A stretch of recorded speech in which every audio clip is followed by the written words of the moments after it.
Hey guys, welcome back to SuperZapGaming.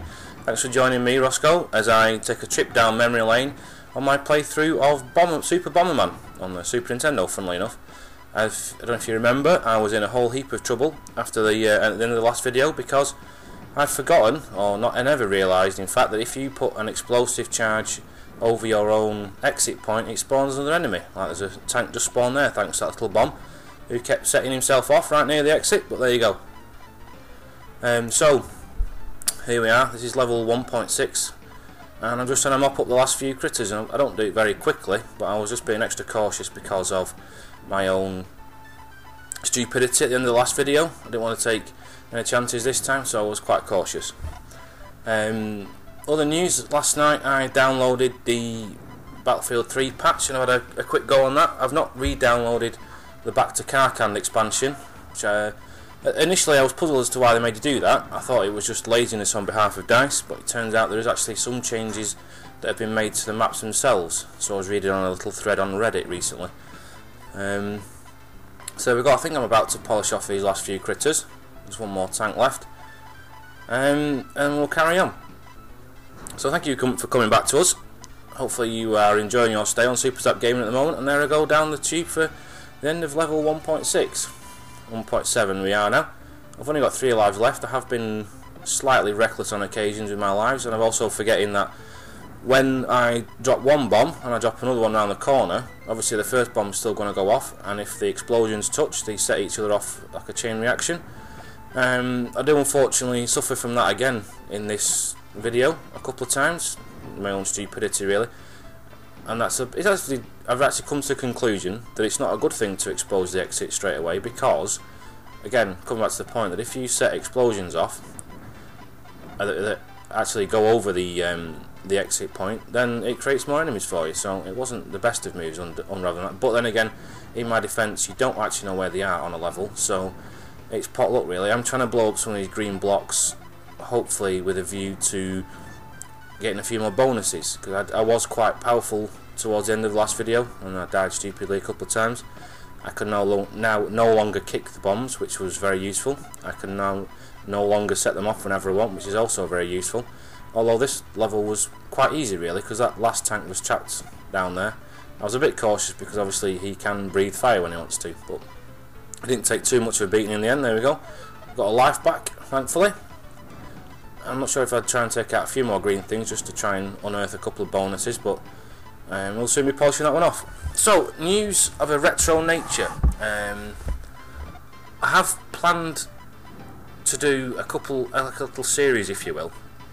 The 2 series that sprang to mind were the best of retro gaming. I'm sure there are some Mega Drive, NES, Game Boy, PC Engine, that sort of thing, games on those platforms that I haven't tried before that I'm missing out on. So I will make an effort to do some research and go through some of these better games. This guy wasn't particularly difficult, although I was stupid enough to get caught by his hammer once or twice, I think. Yeah, I'd like to go through sort of retrospective of some of the best games of, there we go, I made me killed.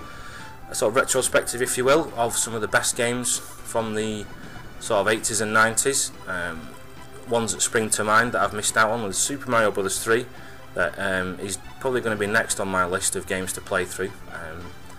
It's the only one that anyone's mentioned in the comments from the first Bomberman video, so whether I actually sit and do a full playthrough and commentary on everything I'm doing, I'm not sure yet, because it's going to take, I was working out, I reckon it's going to take me 5 or 6 hours to play through that game, start to finish, and obviously we're limited to 15 minutes of video on YouTube.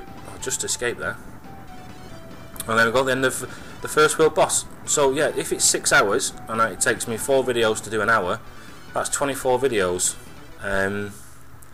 So I'm not sure if I'm going to do all of them with commentary. I might just post a few up in one big playlist and say here they are, if you want to go and watch them by all means do so, or I might do a highlights video, just pick the levels I enjoyed the most and do it that way. I'm not quite sure yet. The other series that sort of sprang to mind was to cover the worst games of the golden age of gaming, if you will. The one game that always springs to mind when I think of the worst games was one called Superman on the Nintendo 64, which I'm reliably, there we go, I've killed myself because I didn't realise the timing of the first bomb was about to go off, and I planted the second one and it was right next to it, so the explosions overlapped and it got me. So yeah, going back to it, so Superman on the Nintendo 64, I am told, fairly reliably, is considered one of the worst games of all time. So I may try and have a go on that, and it does rely on me finding the Nintendo 64 emulator, because I do have a Nintendo 64. As you'll see on my own channel, I have put up a video of GoldenEye on the Nintendo 64, so I have got one, but obviously games are quite hard to get hold of these days, so I may be lucky. I may be able to find a copy on eBay or one of the local game shops. I'm not sure. Anyway, it's just an idea. If you want to express your opinion in the comments, by all means do so.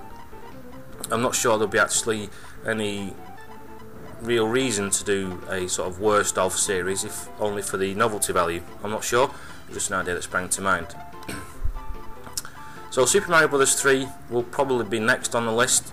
I don't want it to seem like I'm a Nintendo fanboy. It just happens that I was actually a Nintendo fanboy.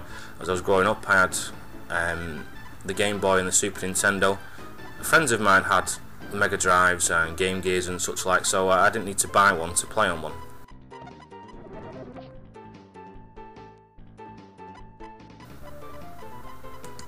So like I say, I have had access to all the Sega consoles in the past. I just happened to own the Nintendo ones.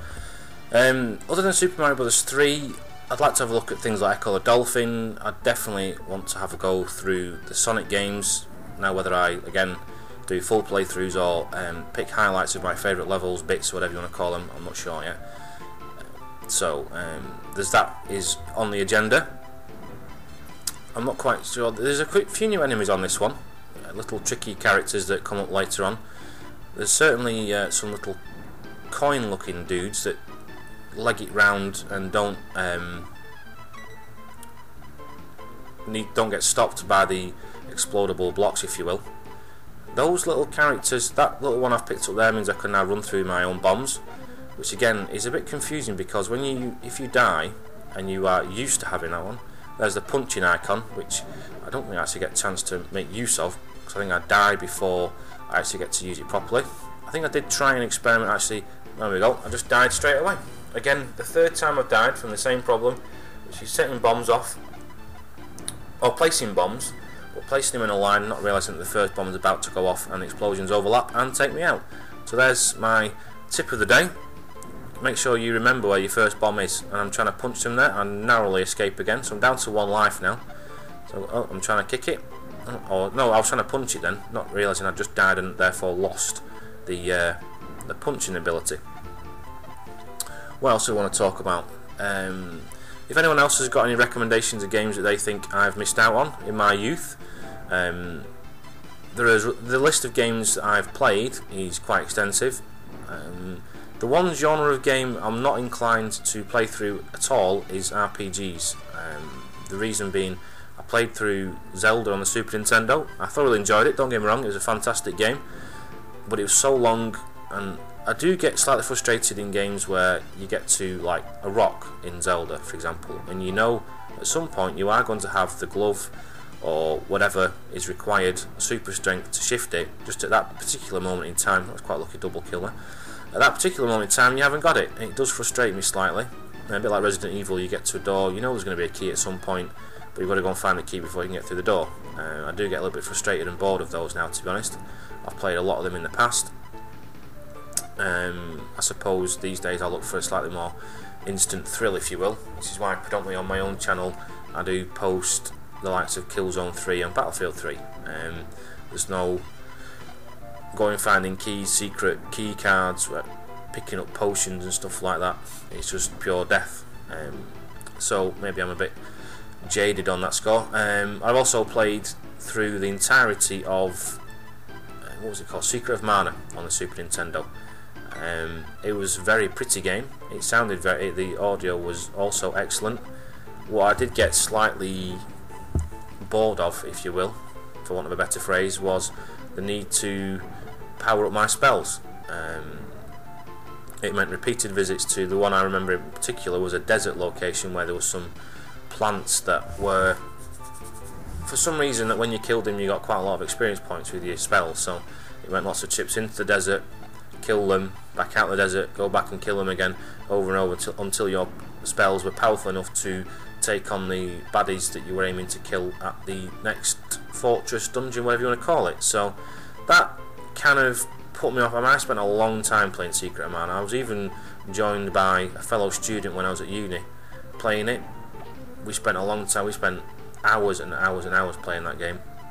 The furthest we managed to get was the final dungeon. I seem to remember it was a big vampire looking dude in the end, was what was our undoing, if you will. Now, I do think I've missed out on games like Chrono Trigger and Final Fantasy.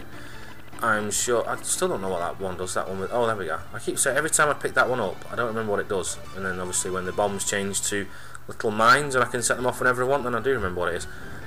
Yeah, Secret of Mana was an excellent game. It looked extremely pretty for the Super Nintendo. It sounded very good. Don't get me wrong, the plot was very good. I have no issue with the actual execution of the game. It was just the actual game type, if you will. Wasn't quite my cup of Earl Grey, as they say. These little square dudes, I didn't actually notice at the time because I was too busy concentrating on where I was to notice that they actually float around, and again, they don't seem to be stopped in any way by any of the elements on the level. They can just float around wherever they want.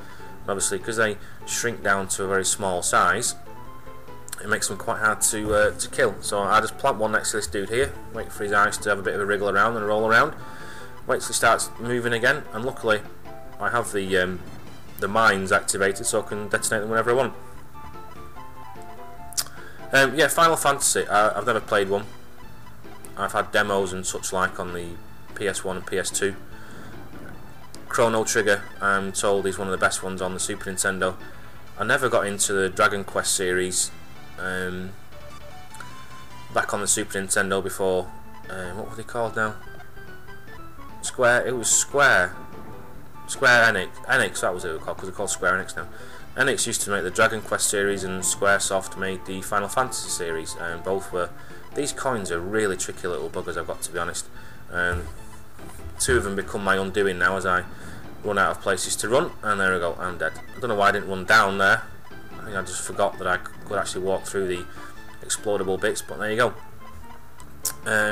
Yeah, so Sonic Echo the Dolphin, I'd like to have a go on. I'm going to put a video up at some point of Desert Strike and Jungle Strike. I played those a lot also when I was younger, and I found them very enjoyable. I even played through Soviet Strike and I think it's called Nuclear Strike on the PlayStation 1 when they came out. I've always enjoyed those games. I can't explain why. You know, but there is a puzzle element into them as well as the action, so I did enjoy those. Super Mario World I'm not inclined to play through. I did literally play that game to death when I was growing up. It was one of the games I got with my Super Nintendo. That and Super Tennis, which, if I'm going to play a tennis game, I'll be playing Jimmy Connor's tennis, because I would have preferred that. What else have we got? Super R-Type, I didn't particularly enjoy. I think one of the reasons why I persisted on playing it was because the sprite management was so laughably bad that when you had more than, I think, 3 or 4 enemies on the screen, the whole thing ground to a halt, which was quite comical, and I just trapped myself in again. So I'm down to 0 lives now, just as we end part 2 of my trip down memory lane. So anyway, thank you for joining me on this second part of my trip down memory lane for Super Bomberman, and I'll catch you guys later. Thanks for listening, and thanks for visiting SuperZapGaming. Take care, bye.